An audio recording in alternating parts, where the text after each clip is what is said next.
spiritual guidance comes in so many different forms, right? You could get an intuitive hit.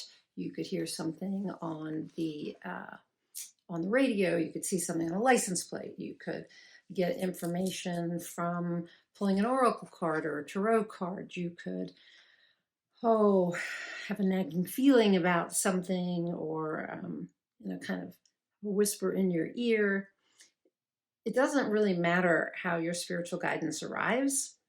You need to pay attention, because if you don't, you may regret ignoring these important messages that you're receiving. And I used to teach about what I would call the cosmic hailstone. And you may know that hailstones start out as raindrops, and then they get pushed by updrafts to higher places in the atmosphere where it's colder, and then they freeze. And if that happens enough times, they just get bigger and bigger and bigger, right? Until they're big enough to actually damage a car or something else. When you ignore spiritual messages, spiritual guidance, it's like sending a little tiny hailstone back up into the atmosphere. And basically you're throwing your guidance back at your spiritual guides, and that could be your higher self. It could be your soul. It could be God. It could be ancestors or astral beings, whatever.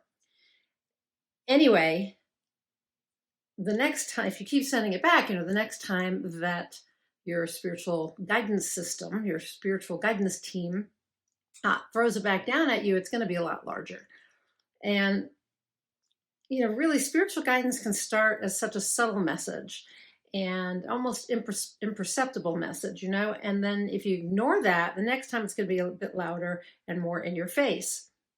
And, it's going to be harder not to notice. But the next time, if you again pay no attention, it's going to be even louder and bigger and more noticeable, right? Until it gets to the point where if you keep ignoring it, you're going to find yourself in an unwanted situation. Of course, you can still ignore the message, but I wouldn't recommend it.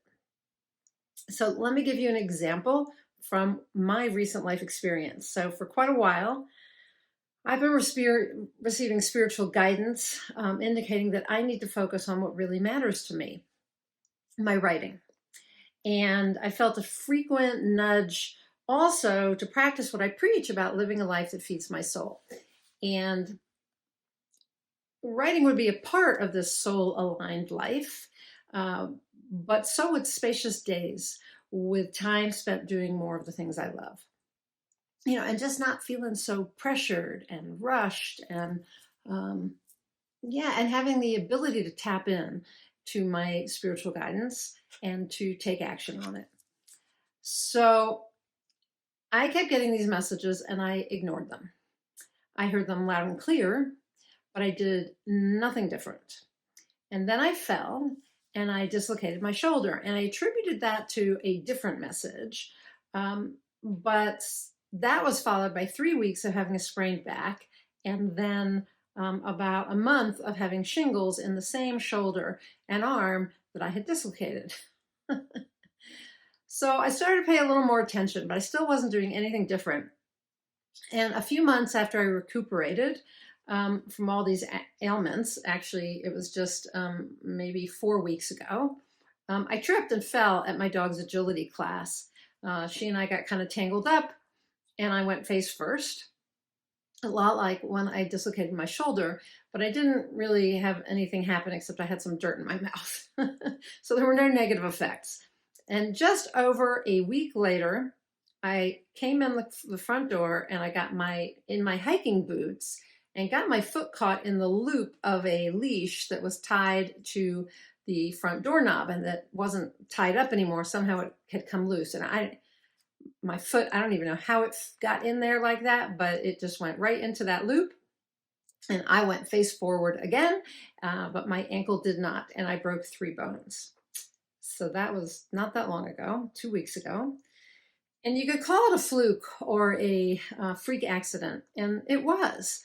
But I also believe it was a much louder and more insistent message for me to make some changes.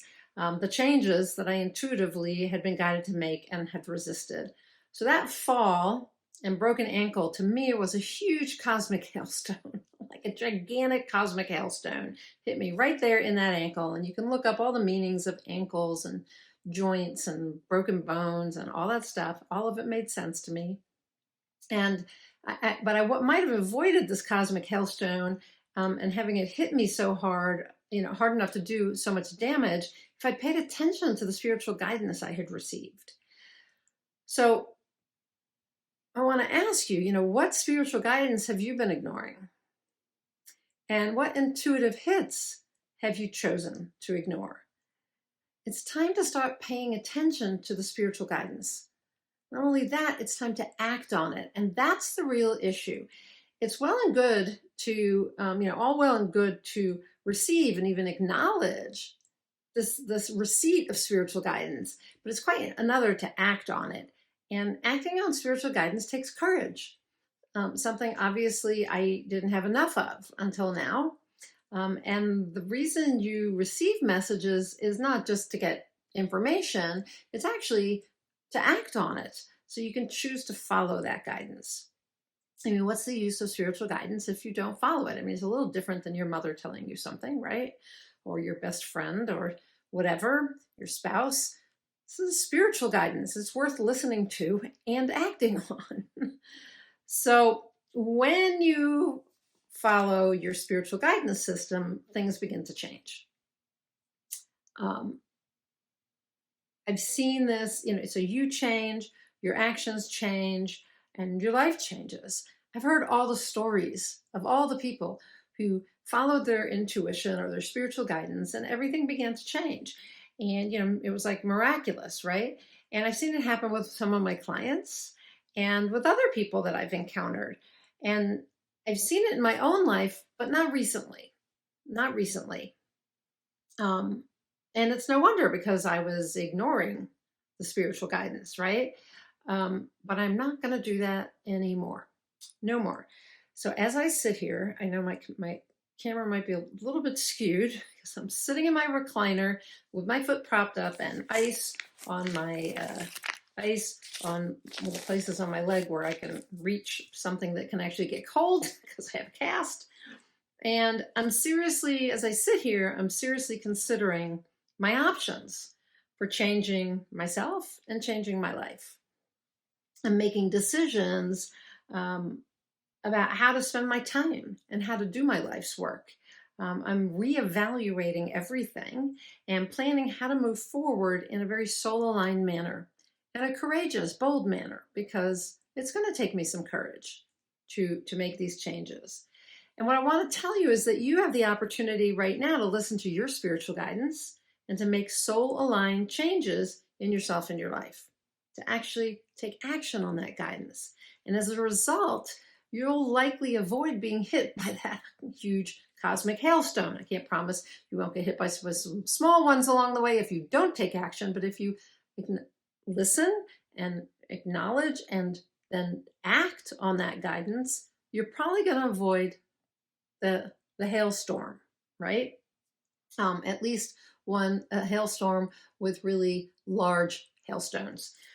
Plus, you're going to find your life changing in really miraculous ways. And, right now I can tell you that I trust 100% that if I'm courageous enough to make the changes that I've been guided to make for quite a while, that my life will be transformed for the better. And so will I.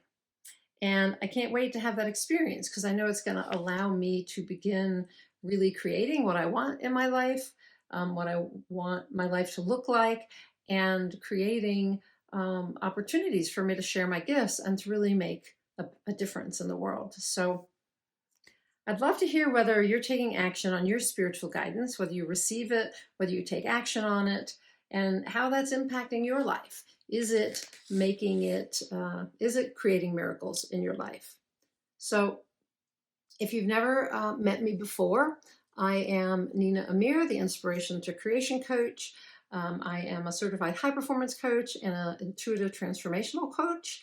I offer one-on-one coaching and even some readings and things like that. But more than anything, I work with members of my Inspired Creator community. The link for that is up above, to help them get from where they are to where they want to go by becoming creators, by actually stepping into their inherent ability to create their lives and to create a life that feeds their soul.